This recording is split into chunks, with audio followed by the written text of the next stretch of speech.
P block elements. Okay, P block elements, ये एक बड़ा टॉपिक है जिसमें 13, 14, 15, 16, 17 और 0 ग्रुप एलिमेंट्स के बारे में डिस्कशन है। टोटल 6 ग्रुप्स पीरियोडिक टेबल के, ठीक है। तो ये टोटल 6 ग्रुप्स है, काफ़ी बड़ा है। अभी आपके बोर्ड एग्जाम भी आने वाले हैं, तो इसलिए हम शुरू करेंगे 15 ग्रुप से। ओके, 15, 16, 17, 18 हम ऐसे जाएंगे, और जो 11th वाला पार्ट है यानी 13 और 14 उसको हम बाद में लेंगे, ठीक है, संडे को। चलिए, तो अब यहाँ पर हम पी ब्लॉक एलिमेंट्स का जो इंट्रोडक्शन लेंगे पहले। तो पीरियोडिक टेबल को तो आप सभी जानते हैं, 100 साल पहले से आप इसको पढ़ रहे हैं। ये है पीरियोडिक टेबल। ओके, तो मैं थोड़ा उसको अच्छे से ही बना देता हूँ, थोड़ा बड़ा यहाँ पर। ओके, तो इसमें टोटल कितने ग्रुप्स है?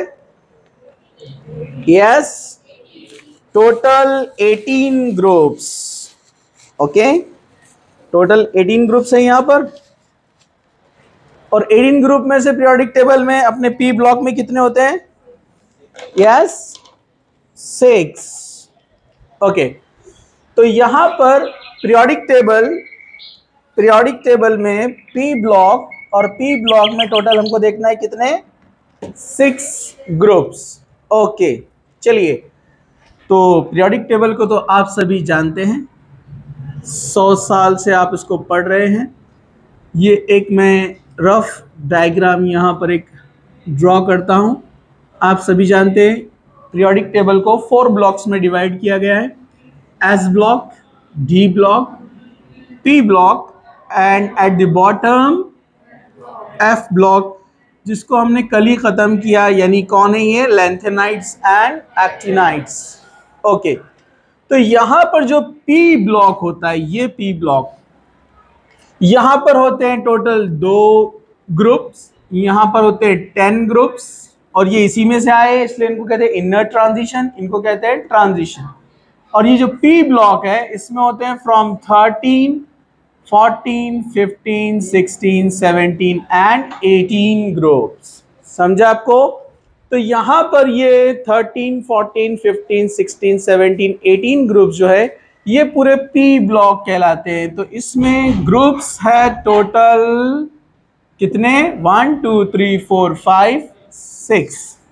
तो टोटल 6 ग्रुप्स है यहाँ पर। ओके, तो इनको हम यहाँ पर देखने वाले हैं। सबसे पहले इंट्रो में यहाँ पर हम सभी को यहाँ पर लिखते हैं, थोड़ा सा ध्यान से देखिए। मैं यहाँ पर पी ब्लॉक को ड्रॉ कर रहा हूँ, ठीक है। 13, 14, 15, 16, 17 and 18,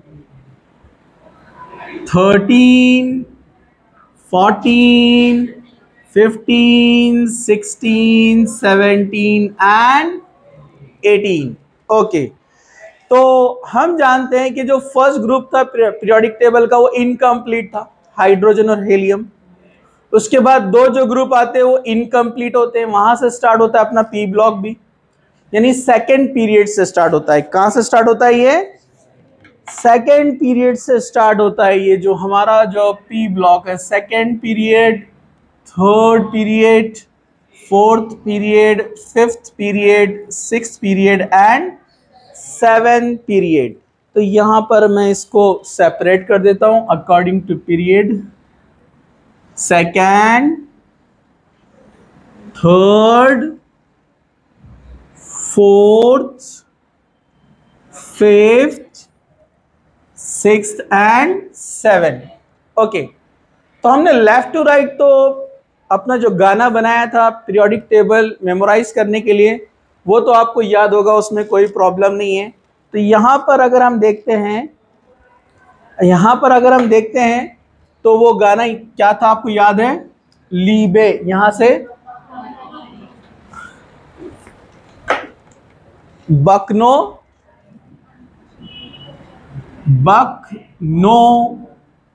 फनी। क्योंकि हमको पढ़ना है 15 ग्रुप, तो मैं इसको थोड़ा सा हाईलाइट करता हूं यहां पर, nitrogen. Okay okay, then next जो था, जो अपना थर्ड पीरियड था, उसमें कौन सा था? नामगल। क्या था? अल, सी, प, सल, अर। याद है आपको? हाँ, जिसको याद नहीं है वो गाना देख लेना, how to learn periodic table, जो वीडियो अपन ने बनाया है। थोड़ा सा टिपिकल है, अजीब लगता है वो पढ़ने में, लेकिन बहुत बेनिफिट होता है। इलेक्ट्रॉनिक कॉन्फ़िगरेशन, ऑक्सीडेशन स्टेट और बहुत सारी चीज़ें समझने के लिए। ओके, देन उसके बाद कौन था अपना जो फोर्थ पीरियड, जहाँ से हम किसको शुरू करते थे? स्कैंडियम सीरीज, स्ट्यूक्रमन, फेकोनिकुस, जागे, ऐसे जागे, ऐसे, बर, ऐसे, बर, कर। याद है आपको? यानी ऐसे में यहां पर कौन था? एस। कौन है ये? आर्सेनिक।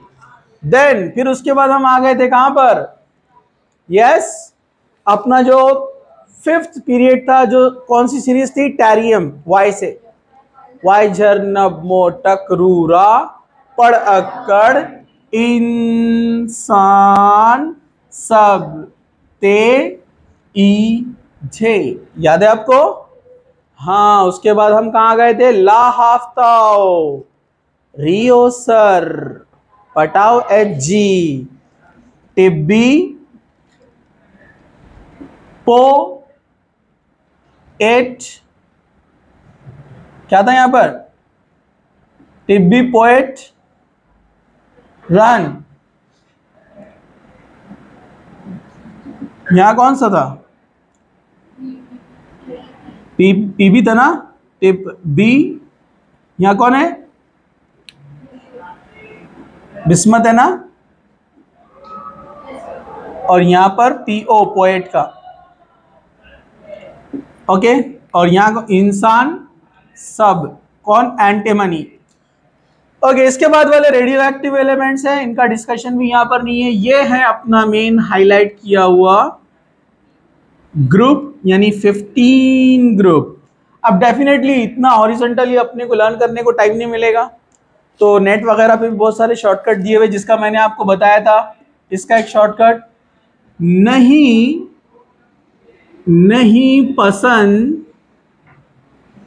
नहीं पसंद ऐसा सब भाई। ये याद रखने के लिए, नहीं पसंद ऐसा सब भाई। लर्न करने के लिए कहीं से भी कुछ भी जो आपको इजी मिलता है, या आपको जो लर्न है, आप कोई भी यूज करो, जरूरी नहीं है मैंने जो बताया वो लर्न करना है। ठीक है, पर्पस क्या है? इजीली रिकॉल होना, फटाक से रिलेशन बताने के लिए। समझा आपको? नहीं पसंद ऐसा सब भाई, समझा आपको? और एलिमेंट का प्रोनाउंसिएशन तो आप सभी जानते हैं, ये तो नाइट्रोजन, बचपन से पढ़ रहे हैं आप इसको।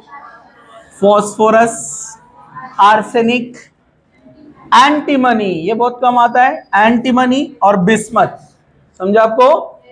हाँ, तो यहां पर nitrogen, phosphorus, arsenic, antimony and bismuth, ये है 15 ग्रुप एलिमेंट्स। तो यहां हम इसकी शुरुआत करने वाले हैं। तो आगे बढ़ते हैं, यहां पर हम इसको देखते हैं। तो nitrogen, then phosphorus. Okay, phosphorus के बाद आर्सेनिक। हम इतने लॉन्ग ड्यूरेशन में पढ़ेंगे, आपको लर्न हो जाएंगे, कोई प्रॉब्लम नहीं रहेगा वैसे। Antimony and bismuth. Okay, atomic number, इनके तो अपन 100 साल से जानते हैं एटॉमिक नंबर।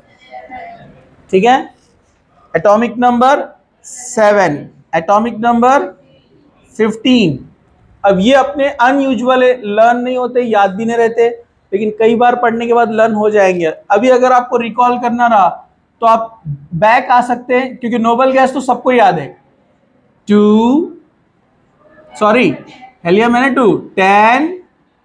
18, 36, 54, 86। तो बस आपको 3 पीछे आना है यहां पर से, 35, 34, 33। तो ये आर्सेनिक। ये कौन है अपना जेनॉन? 54, 53, 52, 51, 86, 85, 84, 83। तो ये लर्न हो जाएंगे आपको, इसमें भी प्रॉब्लम नहीं है। ओके, मास का यहां पर कुछ खास रिलेशन है नहीं, तो अभी हम उसके बारे में डिस्कस नहीं करते हैं। अभी यहां पर हम देखेंगे पीरियोडिक टेबल में हमने एक पॉइंट पढ़ा है कि left to right atomic size decreases. तो टॉप टू बॉटम ये प्रॉपर्टी क्या हो जाती है? उल्टी। तो अगर हम एटॉमिक साइज या आयोनिक साइज लेते हैं, एटॉमिक साइज और आयोनिक साइज, तो हम देखेंगे top to bottom atomic size increases. अरे सिंपल सी बात है भाई, यहाँ n नंबर यानी प्रिंसिपल क्वांटम नंबर क्या हो रहा है? बढ़ रहा है ना। जब प्रिंसिपल क्वांटम नंबर यहाँ पर बढ़ रहा है मतलब शेल नंबर बढ़ रहा है, शेल इंक्रीज हो रहे हैं। यहाँ पर कितना शेल है? 2 ही शेल है, यहाँ पर 3 शेल है, यहाँ पर 4, 5, 6, 7 आगे बढ़ रहे हैं। तो शेल बढ़ रहे हैं तो साइज ऑटोमेटिकली क्या होने वाला है? बढ़ने वाला है। तो अपने को अगर एटॉमिक साइज कंपेयर करना रहा तो हम बोलेंगे nitrogen is smaller than phosphorus, is smaller than arsenic, is smaller than antimony, is smaller than bismuth. तो सेम जो एटम का रहेगा वही आयन का भी रहने वाला है। ओके, मैंने आपको बताया था 100 साल पहले की बात है, इलेक्ट्रॉन देने और लेने की एबिलिटी पढ़ा ना हमने। किसी भी एटम आयन मॉलिक्यूल को स्टेबल होने के लिए ऑक्टेट कंप्लीट करना पड़ती है, बेसिक रूल देखा था हमने। उसके लिए या तो इलेक्ट्रॉन देता है, डोनेट करता है, या एक्सेप्ट करता है, या शेयरिंग करता है। तो हम लेफ्ट टू राइट आ रहे थे तो हमने देखा था यहाँ पर लिथियम, बेरिलियम, या हम लेंगे वहाँ पर सोडियम या मैग्नीशियम। तो फर्स्ट ग्रुप वाले आसानी से 1 इलेक्ट्रॉन देते हैं, सेकंड ग्रुप वाले आसानी से 2 इलेक्ट्रॉन दे सकते हैं। मतलब इनका ऑक्सीडेशन स्टेट बहुत अच्छे से क्या बनता है? +1, +2। इस तरह से हम जब यहाँ पर आते हैं तो क्या मिलता है? +3, +4। और 15 वालों का हमने क्या बताया था यहाँ पर? कितने ऑक्सीडेशन स्टेट? या तो दे सकता है या तो ले सकता है। यहां से रिवर्स जाना है, +4 के बाद +3 देगा तो +3, लेगा तो -3, बरोबर। ओके, तो इनके अगर आपने ऑक्सीडेशन स्टेट्स अगर देखा, ऑक्सीडेशन स्टेट्स किसके? 15 ग्रुप एलिमेंट्स के, तो आपको मिलते हैं +3, -3 या +5 या -5।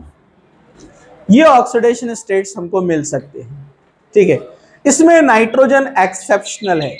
अब नाइट्रोजन एक्सेप्शन क्यों है यहाँ पर? नाइट्रोजन का एक्सेप्शन रीजन क्या है यहाँ पर? ओके, तो इसको हम यहाँ पर देखते हैं थोड़ा इसको।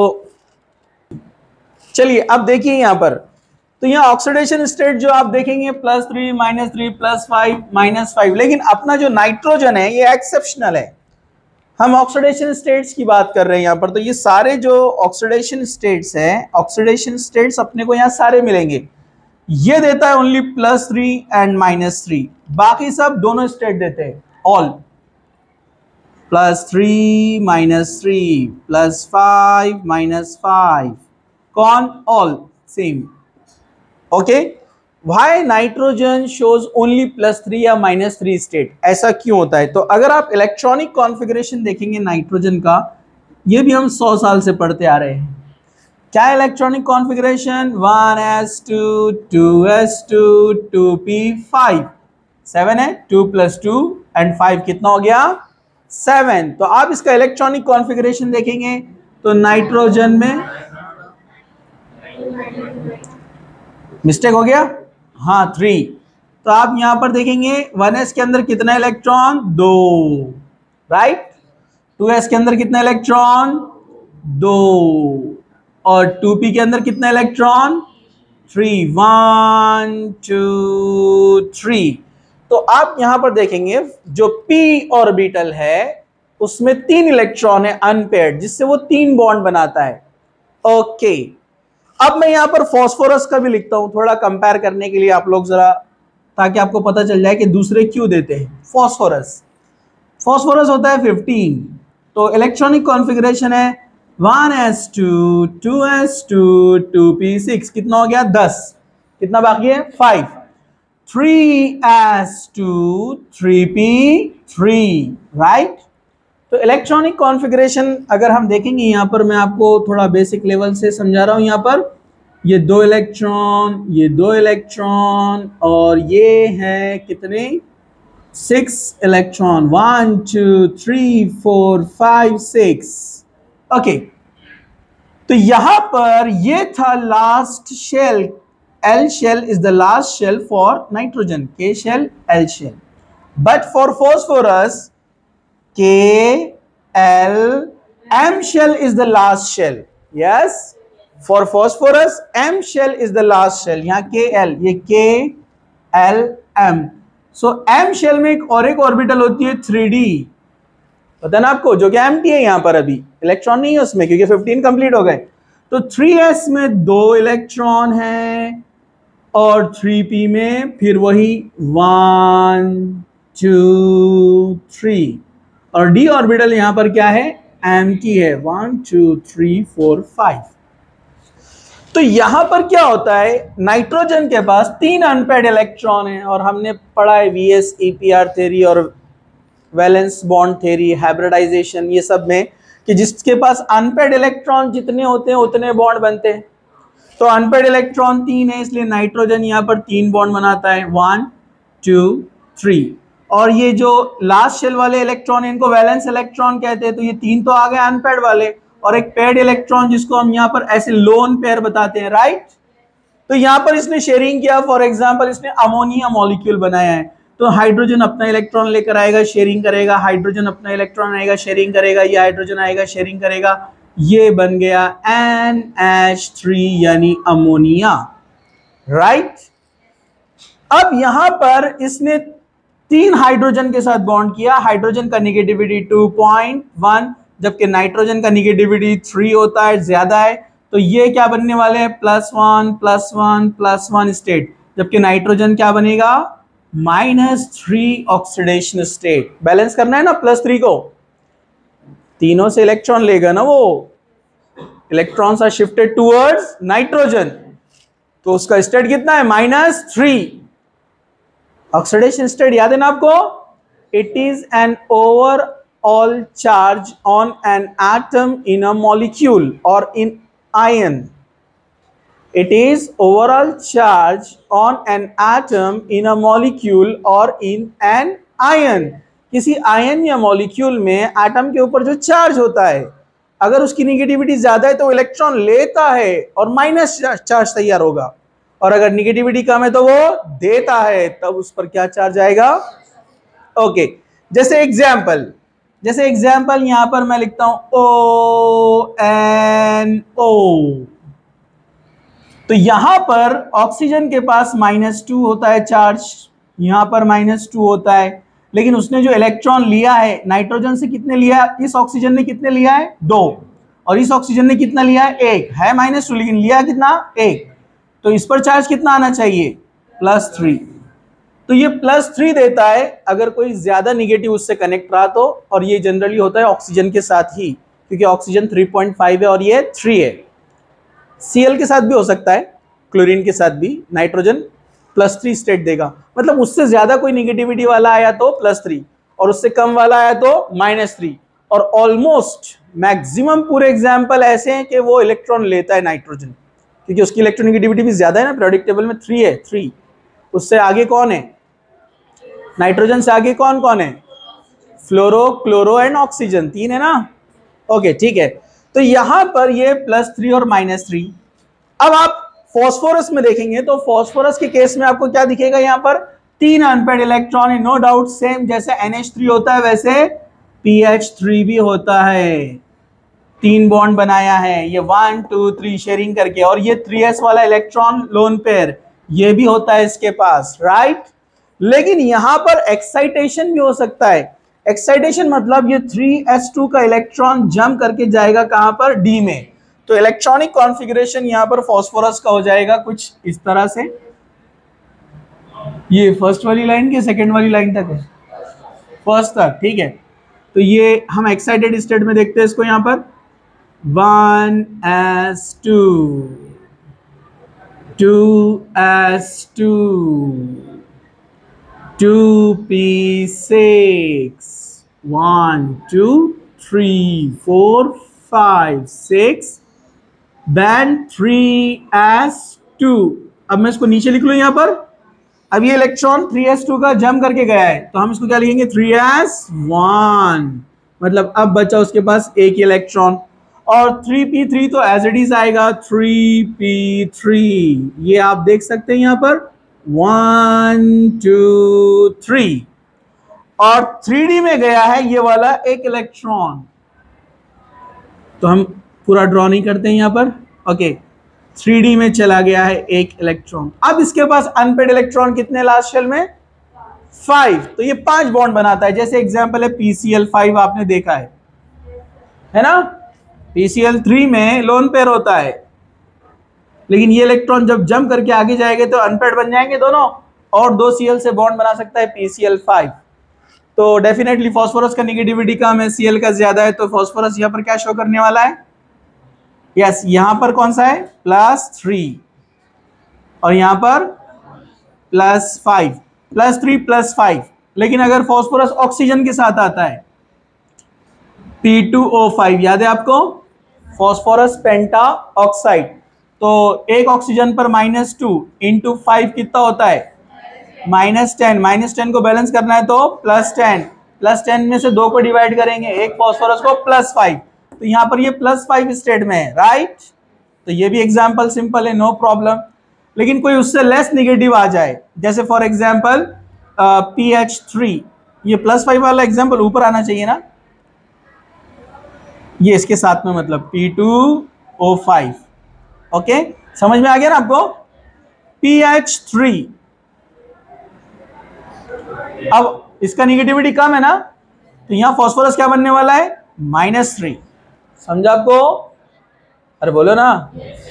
तो -3 +3 +5। अब आप बोलेंगे -5 कैसे होगा, डेफिनेटली जब वो किसके साथ बॉन्डिंग बनाएगा, लेस इलेक्ट्रोनेगेटिव। लेकिन ऐसे बहुत रेयर एग्जांपल है जो नॉर्मल कंडीशन में नहीं बनते हैं, इसलिए मोस्ट ऑफ द केसेस में अपने को जो ऑक्सीडेशन स्टेट मिलने वाली है +3 -3 एंड +5, ये अपने को मिलेंगे सभी में, जो कि रेगुलर ऑक्सीडेशन स्टेट है, समझा, नो प्रॉब्लम, ओके।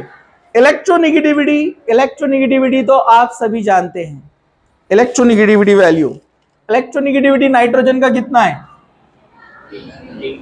3, फास्फोरस का कितना है, 2.5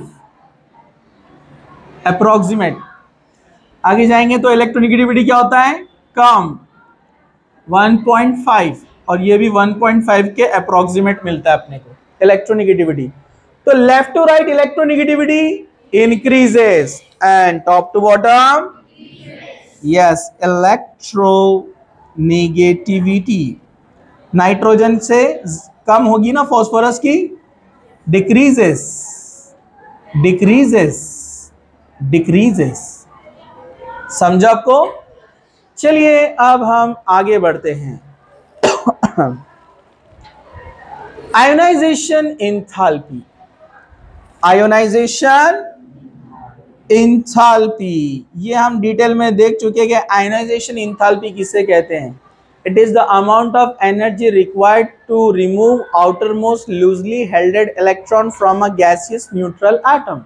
याद है आपको, किसी भी एटम के लास्ट इलेक्ट्रॉन को निकालने के लिए जो एनर्जी लगती है उसको हम कहते हैं आयनाइजेशन एनर्जी, समझा। उसको हम कैसे रिप्रेजेंट करते हैं, डेल्टा आई एच, याद है, delta I H, it is the amount of energy required to remove outermost loosely held electron from a gaseous neutral atom। किसी भी एटम का जो गैसियस एटम होता है, यानी एटम अपने को पता है या तो लिक्विड, सॉलिड, गैस कुछ तो भी रहेंगे ना, तो पहले उनको गैसियस में कन्वर्ट करने का इंडिविजुअल एटम में उसके लिए पहले हीट देना पड़ती है। उसको क्या बोलते हैं? हीट ऑफ एटमाइजेशन, याद है? पहले आपको उसको कन्वर्ट करना पड़ेगा ना गैस में, तो उसको बोलते हैं हीट ऑफ एटमाइजेशन। एटम्स को अलग अलग कर दिया, फिर उस एटम में से इलेक्ट्रॉन को निकालने के लिए जो एनर्जी लगेगी उसको हम बोलते हैं ionization enthalpy. So ionization enthalpy order हम अगर देखा जाए तो हम left to right periodic table में क्या पढ़ते थे कि डिक्रीजेस, इंक्रीजेस, सॉरी क्या होता था, मतलब अगर आप बोरॉन से आगे बढ़ेंगे तो एटॉमिक साइज क्या हो रहा है? डिक्रीज। एटॉमिक साइज क्या हो रहा है? डिक्रीज, थोड़ा सा बढ़ जाता है, ठीक है। तो एटॉमिक साइज डिक्रीज होता है तो डेफिनेटली यहां से आउटर इलेक्ट्रॉन निकालना आसान है। अब यहां पर साइज डिक्रीज हो गया मतलब नजदीक आ गया ना, न्यूक्लियस से अट्रैक्टेड है तो उसको निकालना मुश्किल है, तो एनर्जी ज्यादा लगती है। तो जितना स्मॉल साइज रहेगा उतनी एनर्जी ज्यादा, तो definitely left to right ionisation enthalpy increases. तो टॉप टू बॉटम क्या होना चाहिए? डिक्रीजेस। समझा आपको? So ionisation enthalpy, ionization energy from top to bottom decreases. तो आयनाइजेशन एंथैल्पी का अगर आपने आयनाइजेशन एनर्जी का यहां पर अगर आपने देखा तो आपको ऑर्डर क्या मिलना चाहिए? Nitrogen, phosphorus, arsenic, antimony, bismuth. और इसका तो बहुत ज्यादा हाई है, नाइट्रोजन का इलेक्ट्रॉन रिमूव करना बहुत डिफिकल्ट है। रीजन क्या है? दो रीजन। एक तो ये कोवेलेंट नेचर है, नीचे वाले मेटेलिक बनते जाते हैं, समझा आपको? और सबसे इंपॉर्टेंट यहां पर जो है हाफ फील्ड है, स्टेबिलिटी ज्यादा है, इलेक्ट्रॉन निकालेंगे तो आसानी से अपने को वहां पर वो कॉन्फ़िगरेशन नहीं मिलेगा। अब आप बोलेंगे ये तो सब जगह रहेगा ना, ये तो कॉमन इलेक्ट्रॉनिक कॉन्फ़िगरेशन है। कॉमन इलेक्ट्रॉनिक कॉन्फ़िगरेशन है, लेकिन अगर आप नाइट्रोजन से फॉस्फोरस और आर्सेनिक, एंटीमनी और बिस्मथ नीचे आते हैं तो साइज बढ़ रहा है, साइज बढ़ रहा है ना। तो इलेक्ट्रॉन्स में रिपल्शन ज्यादा है, रिपल्शन ज्यादा है मतलब शील्डिंग इफेक्ट ज्यादा है।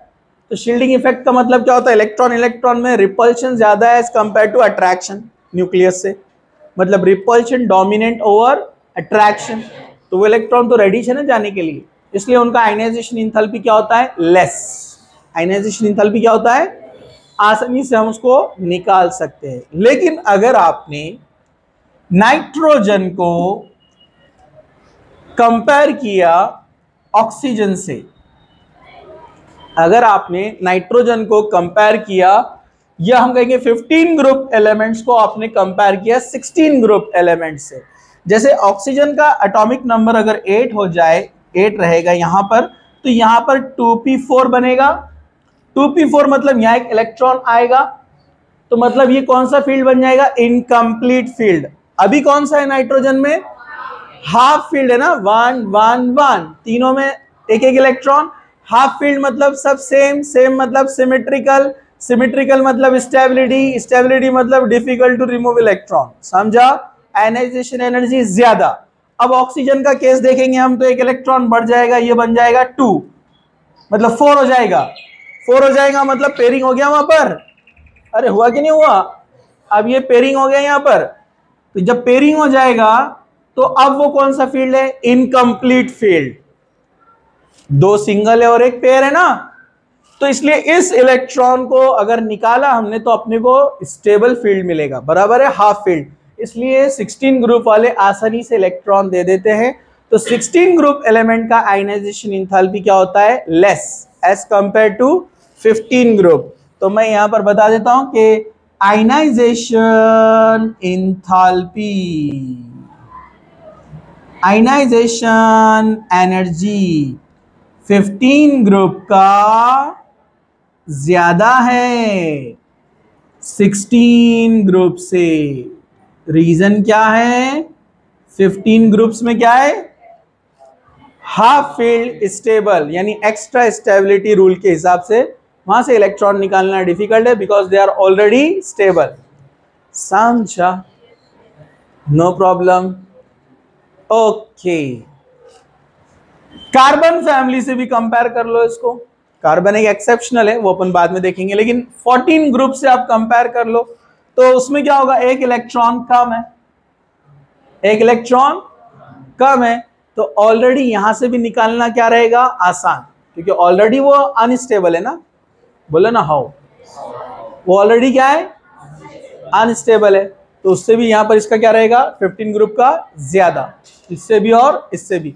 कुछ एक्सेप्शन आएंगे जब हम पढ़ेंगे 13 14 को, तब मैं आपको बताऊंगा। ओके, चलिए हम आगे बढ़ते हैं। Melting point and boiling point, क्या देखते हैं हम? Melting points and boiling points. Okay, melting, what is melting point? The temperature at which a solid melts, है ना। जब सॉलिड किसी टेम्परेचर पर मेल्ट हो जाता है हम उसको बोलते हैं मेल्टिंग पॉइंट। तो अगर आप मेल्टिंग पॉइंट ऑर्डर देखेंगे तो left to right melting point क्या होना चाहिए? इंक्रीज होना चाहिए ना। ये हमने पहले पढ़ा है ना हमने। अरे भाई, याद है कि नहीं आप लोगों को? मेल्टिंग पॉइंट बढ़ना चाहिए ना। क्या होना चाहिए? नाइट्रोजन से ज्यादा, फॉस्फोरस से ज्यादा, आर्सेनिक से ज्यादा, एंटीमनी से ज्यादा बिस्मथ। लेकिन नाइट्रोजन एक्सेप्शनल है, ये मेल्टिंग पॉइंट ज्यादा शो करता है। रीजन क्या है उसका? It shows higher melting point than the rest of the elements. ये दूसरे एलिमेंट्स से इसका मेल्टिंग पॉइंट क्या है? ज्यादा। रीजन क्या है उसका? एक तो सबसे पहले स्टेबल कॉन्फ़िगरेशन। आप बोलेंगे दूसरों में भी है ना, लेकिन शील्डिंग इफेक्ट का पॉइंट आ जाएगा फिर वहां पर। स्टेबल कॉन्फ़िगरेशन, समझा आपको? दूसरा कोवेलेंट नेचर। नेचर क्या है इसका यहाँ पर? कोवेलेंट। नाइट्रोजन वाले जितने भी आपको मिलेंगे, स्पेशली आप N ट्रिपल बॉन्ड N ले लो या कोई और एलिमेंट मॉलिक्यूल ले लो, तो नाइट्रोजन वाले जो मॉलिक्यूल्स है they are covalent in nature. क्या होते हैं? Covalent in nature. तो जब वो कोवेलेंट रहेंगे नेचर में डेफिनेटली, तो वहां पर कोवेलेंट का मेल्टिंग पॉइंट हमेशा ज्यादा रहता है आयोनिक के कंपैरिजन में। ठीक है, क्योंकि वहां पर जो हम देखते हैं वहां मॉलिक्यूलर सॉलिड तैयार होते हैं, जबकि इधर क्या होते हैं? यहां पर मेटेलिक बॉन्ड्स तैयार होते हैं। तो मैं इसको अभी और एक्सप्लेन करता हूं, आप थोड़ा सा इसको लिख लो, फिर हम आगे बढ़ते हैं। हमको नाउ सी हियर, तो यहां पर हम आ गए थे ionization enthalpy and melting point. तो मैं थोड़ा सा रब कर दूं इसको यहां पर। ओके, थोड़ा रब करके हम आगे बढ़ते हैं। मेल्टिंग पॉइंट में हम टॉप टू बॉटम यानी आगे बढ़ते हैं नाइट्रोजन से, तो हमको ऑर्डर मिलता है नाइट्रोजन से ज्यादा मेल्टिंग पॉइंट किसका है? फॉस्फोरस, देन आर्सेनिक, उसके बाद एंटीमनी, उसके बाद कौन है? बिस्मथ। लेकिन यहां थोड़ा सा ऑर्डर चेंज होता है, यहां पर एंटीमनी पहले आ जाएगा। नहीं, ये ज्यादा बता रहे हैं ना। Okay, antimony, then bismuth, then arsenic चला जाएगा आगे। ओके, मतलब हम कहेंगे ज्यादा किसका है? सॉरी, इसका थोड़ा ज्यादा बताएगा, मतलब एक्सेप्शन यहां पर बता देता हूं मैं आपको। तो होना चाहिए था कि इससे ज्यादा इसका, फिर इसका, फिर इसका, फिर इसका, लेकिन ये यहां से एब्सेंट हो गया, ये चला गया इधर।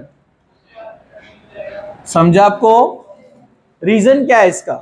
इसका रीजन ये है कि एंटीमनी और बिस्मथ का जो कम हुआ है, यानी कम जो हो गया है यहां पर, ये किस वजह से हुआ है? मतलब ऑर्डर रहेगा यहां पर antimony, bismuth, then arsenic. Actually antimony और बिस्मथ कहां पर है? देखिए, 5th पीरियड, 6th पीरियड। तो यहां पर एंटीमनी में तो थोड़ा सा लिटिल बिट इफेक्ट होता है। कौन सा? Inert pair effect. D full orbital जो प्रेजेंट है वो भी कौन सा? 5D वाला। ठीक है। अब जब 5d आएगा यहां पर, तो डेफिनेटली यहां पर इलेक्ट्रॉनिक जो कॉन्फ़िगरेशन है उसमें फुल इलेक्ट्रॉन पेयर्स प्रेजेंट है। एक तो 5th शेल में है, राइट, एक तो 5th शेल में है, right, okay. Number of electron ज्यादा है, नंबर ऑफ इलेक्ट्रॉन ज्यादा होने से इनमें होता है इनर्ट पेयर इफेक्ट। क्या होता है? Inert pair effect, means repulsion dominant over attraction. और रहा सवाल बिस्मथ का, ये तो और ज्यादा बताएगा इनर्ट पेयर इफेक्ट, क्योंकि इसके पास कौन है? 4f भी है, 5d भी है, पता है ना आपको, क्योंकि ये तो कौन से पीरियड में आ गया? 6th period. 6th पीरियड में जो बिस्मथ है, डेफिनेटली यहाँ 6th पीरियड जो अपना स्टार्ट हुआ था, कहां से? बोलिए बोलिए, कहां से? लैंथेनम से। याद है क्या आपको? अरे बोलिए ना, आपको याद है? क्या याद नहीं है? यहां से शुरू हुआ था, याद है आपको? डी ब्लॉक 5, 6, उसके बाद 4, 5, 6, फिर कौन आया था यहां से? जब स्टार्ट किया आपने तो डी ब्लॉक में लैंथेनम, उसके बाद कौन थे? लैंथेनाइड्स। लास्ट लेक्चर में देखा वो 14 एलिमेंट, जिसकी वजह से यहाँ पर 4f 14 है और 5d 10 है। तो ये जो नंबर ऑफ इलेक्ट्रॉन्स है, पेयर्ड इलेक्ट्रॉन्स, इनमें शील्डिंग इफेक्ट शो होता है, मतलब रिपल्शन डोमिनेंट ओवर अट्रैक्शन। तो डेफिनेटली वो जो आउटर इलेक्ट्रॉन्स है जो यहाँ पर रिपल्शन कर रहे हैं, ये इस वजह से इसको इलेक्ट्रॉन रिपल्शन को इनर्ट पेयर इफेक्ट कहा जाता है। क्या कहा जाता है? Inert pair effect. तो डेफिनेटली वो ऑलरेडी तैयार है, समझा आपको? सेपरेट होने के लिए थोड़ा सा टेम्परेचर काफी है उसको मेल्ट करने के लिए, समझा आपको? समझा आपको? तो ये इनर्ट पेयर इफेक्ट की वजह से क्या हो जाएंगे यहाँ पर? ये सेपरेट। तो इसलिए मेल्टिंग पॉइंट अपने को यहाँ पर कंपैरेटिवली ये दोनों का कम मिलेगा आर्सेनिक से, समझा? अब थोड़ा सा ध्यान देंगे आप कहां पर? Ionization enthalpy first, ionization enthalpy second and ionization enthalpy third. ये क्या होता है पहले इसको देख लो आप। जैसे फॉर एग्जांपल फास्फोरस है, वो एक इलेक्ट्रॉन लॉस करता है, एक इलेक्ट्रॉन लॉस करता है तो क्या बनेगा? P+। अगर 2 इलेक्ट्रॉन लॉस करता है तो P2+, 3 इलेक्ट्रॉन लॉस करना है तो P3+। तो आयनाइजेशन इंथैल्पी डेल्टा IH अगर हमने देखा तो ये हमको मिलता है ऐसा। सिर्फ ऐसा ही नहीं, बल्कि यहां पर जो वैल्यू रहेगा उसका डबल मिलेगा अपने को सेकेंड आयनाइजेशन इंथैल्पी का। मतलब हम बोलेंगे delta IH for element having +1 state 2 into delta IH for +2 state. Approximate, not exact 2, समझा आपको? और जो थर्ड रहेगा वो इसका डबल रहेगा। अगर for example 1000 joule, kilo joule लगता है इस इलेक्ट्रॉन को निकालने के लिए, एक इलेक्ट्रॉन को +1 में लाने के लिए कितना लगता है? 1000। तो ये कितना लगेगा? 2000। और 3 के लिए 4000, समझा आपको? क्योंकि इलेक्ट्रॉन जैसे जैसे हम निकालते जाएंगे तो वो न्यूक्लियस के उतना नियर है, उतना अट्रैक्शन में, उसको निकालना उतना डिफिकल्ट होता है, समझा आपको? तो हमेशा फर्स्ट आयनाइजेशन इंथैल्पी का डबल होता है सेकंड आयनाइजेशन इंथैल्पी, और सेकंड आयनाइजेशन इंथैल्पी का यस डबल रहेगा थर्ड आयनाइजेशन इंथैल्पी, समझा? No problem. तो जनरली ये प्रॉपर्टी तो अपने को नीचे वालों में मिलेगी मेटल्स में। जनरली ये नाइट्रोजन और फास्फोरस कौन है? Non metal. नाइट्रोजन और फास्फोरस क्या में काउंट होते हैं? Non metals. उसके बाद वाले आर्सेनिक, एंटीमनी और बिस्मथ,